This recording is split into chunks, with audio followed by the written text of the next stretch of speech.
The High Council of the Galactic Concordance convened in the Celestial Spire, a structure so ancient and vast that it was said to predate the very stars themselves.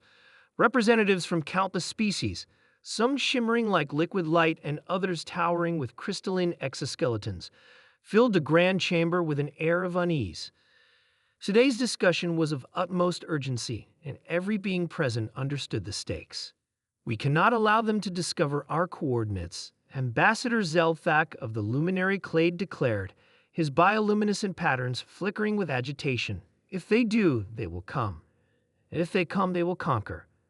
Is there evidence to suggest they are aware of us? Inquired Counselor Myrus, a telepathic Aurelian whose silken voice resonated directly in the minds of the assembly.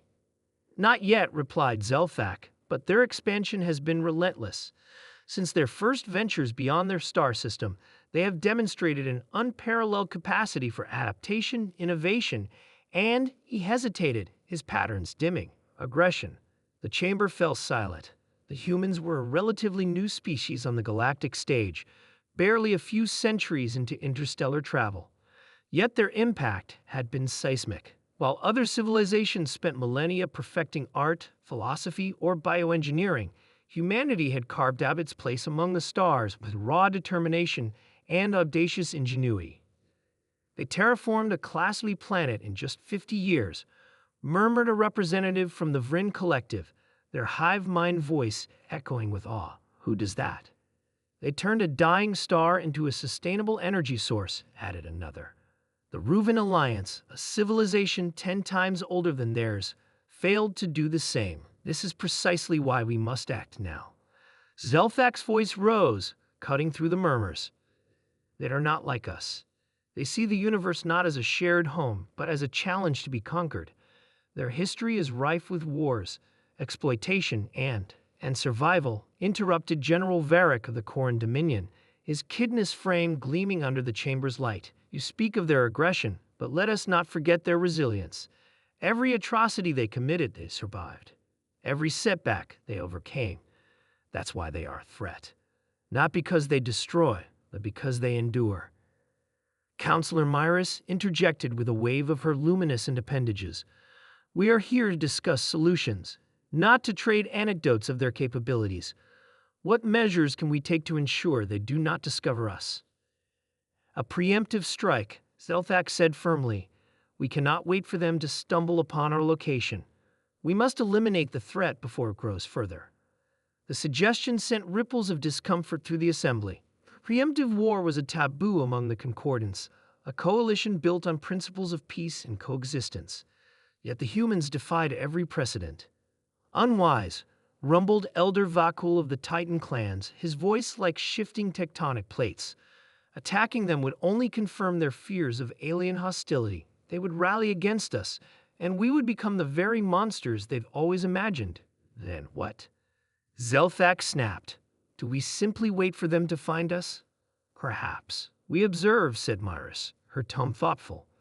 If we understand their motivations, their dreams and fears, perhaps we can find a way to coexist without confrontation. A hush fell over the council. Observation was a risk. To study humanity closely meant venturing into their territories, risking exposure, yet it seemed less dire than war. The decision to observe was made, and the task fell to a team of Concordance operatives led by Turin, a stealth specialist from the Shadakin.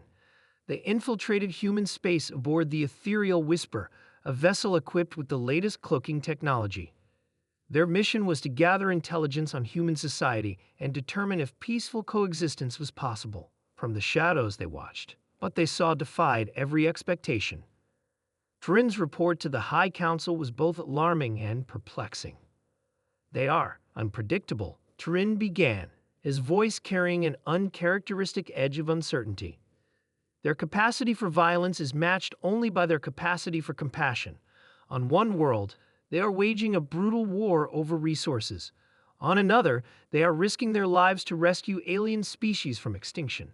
They destroy, but they also create. They conquer, but they also heal. He paused, as if struggling to find the right words. They are paradoxes. Their greatest strength is their ability to adapt, not just physically but morally. They change, Change? Myris asked, her voice tinged with curiosity. Yes, Turin said. In their history, they have overturned deeply ingrained beliefs and practices. Slavery, oppression, exploitation. When faced with the right pressures and ideas, they are capable of incredible growth, but only when challenged. So, what do you propose? Zelthak's tone was skeptical. We must challenge them, Farin said. Not with war, but with ideals. If we present ourselves not as threats, but as equals, if we show them the value of cooperation over conflict, they may rise to meet us on those terms. But we must be prepared for setbacks. Change will not come easily. The council debated for days, but Turin's words struck a chord. The humans were unlike any species they had encountered, but that very uniqueness presented an opportunity. The Concordants decided to make contact, not as adversaries, but as allies. A delegation was sent to Earth, bearing gifts of knowledge and technology. The humans, wary but curious, welcomed them cautiously.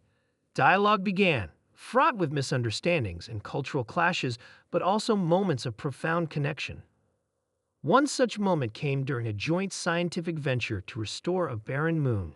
Human engineers worked side by side with alien biologists, blending their ingenuity and wisdom to create something neither could achieve alone. Watching life bloom on that desolate rock, a human scientist remarked, "We're better together, aren't we?" The words echoed across the stars, a reminder that humanity, for all its flaws, had the potential for greatness when guided by the right ideals. Back in the celestial spire, the High Council reconvened to discuss the results of their first year of contact. Zelthak, once a staunch advocate for preemptive action, addressed the assembly. "I was wrong," he admitted, his patterns glowing softly. "They are not the monsters we feared. They are something far more dangerous, dreamers. If we nurture those dreams, they may yet become our greatest allies." The chamber erupted in murmurs of agreement. The humans had not invaded. Instead, they had begun to integrate, to learn, and to teach. The galaxy watched with bated breath as a new chapter unfolded, one where humanity's relentless spirit was no longer a threat, but a beacon.